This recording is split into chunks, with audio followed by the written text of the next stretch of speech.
মানুষটির নাম Jimmy Donaldson, দর্শকের কাছে পরিচিত মিস্টার বিস্ট নামে। বিখ্যাত চরিত্র মিস্টার বিনের মতোই তার ব্যতিক্রমী কার্যকলাপ আর প্রাণবন্ত ব্যক্তিত্বের জন্য নিজের আসল নামের চেয়ে মিস্টার বিস্ট নামেই মানুষ সবচেয়ে বেশি চেনে তাকে। তিনি বিশ্বের অন্যতম জনপ্রিয় মার্কিন ইউটিউবার। একক ব্যক্তি হিসেবে ইউটিউব থেকে সবচেয়ে বেশি আয় করা ইউটিউবার তিনি। মিস্টার বিস্ট 2012 সালে তার ইউটিউব চ্যানেল শুরু করেন এবং রাতারাতি তার অত্যন্ত ব্যয়বহুল স্টান্ট ভিডিওগুলোর জন্য জনপ্রিয় হয়ে ওঠেন। 2024 সালের জানুয়ারিতে তার চ্যানেলটির গ্রাহক সংখ্যা 234 মিলিয়নে পৌঁছেছে। বর্তমানে এটি ইউটিউবের দ্বিতীয় সর্বোচ্চ সাবস্ক্রাইব চ্যানেল, আর একক পরিচালিত চ্যানেল হিসেবে 1 নম্বরে আছে মিস্টার বিস্টের চ্যানেল। মিস্টার বিস্ট থেকে বেশি সাবস্ক্রাইবার শুধু ভারতীয় চ্যানেল টি সিরিজের রয়েছে। মিস্টার বিস্টের সাফল্যের প্রধান কারণ হল তার ভিডিওগুলো দেখে মানুষ বেশ মজা পায়। তিনি প্রায়শই বিপজ্জনক বা ব্যয়বহুল কিছু কাজ করেন যা মানুষের আগ্রহের পারদ বাড়িয়ে দেয়, যেমন একটি উড়ন্ত বিমান থেকে লাফ দেওয়া, কখনো হাতি বা কখনো তিমি পোষা, বা কখনো লাখ লাখ ডলারের নোটের উপর দিয়ে হেঁটে যাওয়া। মানুষ তার এই অবিশ্বাস্য ও চমকপ্রদ ভিডিওগুলো দেখে খুবই উত্তেজনা অনুভব করতে পারে।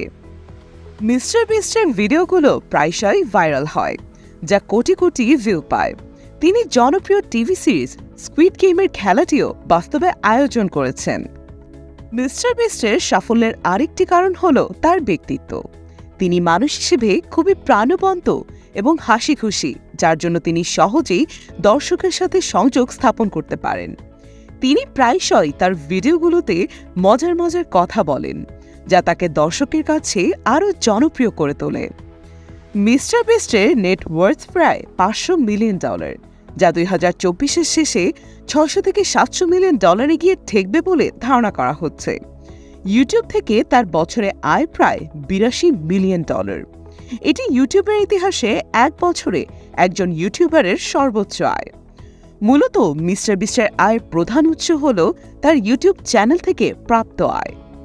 ইউটিউব ছাড়াও তার আয়ের অন্যান্য উৎসগুলোর মধ্যে আছে তার নিজস্ব ব্র্যান্ডের পণ্য বিক্রয়, স্পন্সরশিপ এবং বিভিন্ন রিয়েলিটি শোতে তার গেস্ট অ্যাপিয়ারেন্স।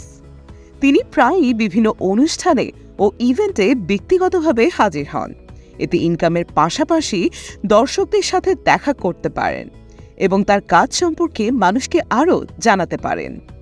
তবে মিস্টার বিস্টের এই বিপুল জনপ্রিয়তার আরেকটি বড় কারণ হচ্ছে দানশীলতা। মিস্টার বিস্ট তার আয়ের একটি বড় অংশ দাতব্য কাজে দান করেন। 2020 সালে এক টুইট বার্তায় তিনি বলেন তিনি ব্যাংকে $0 নিয়ে মারা যেতে চান, যাতে তার সব আয় মানুষের কল্যাণে খরচ হতে পারে। মিস্টার বিস্ট ছাড়াও mister beast reacts, mister beast gaming নামেও আরও কয়েকটি চ্যানেল রয়েছে তার। তিনি red cross, save the children, the wish foundation সহ বিভিন্ন আন্তর্জাতিক দাতব্য সংস্থাকে বছরের বিভিন্ন সময় বিপুল পরিমাণ অর্থ দান করে থাকেন।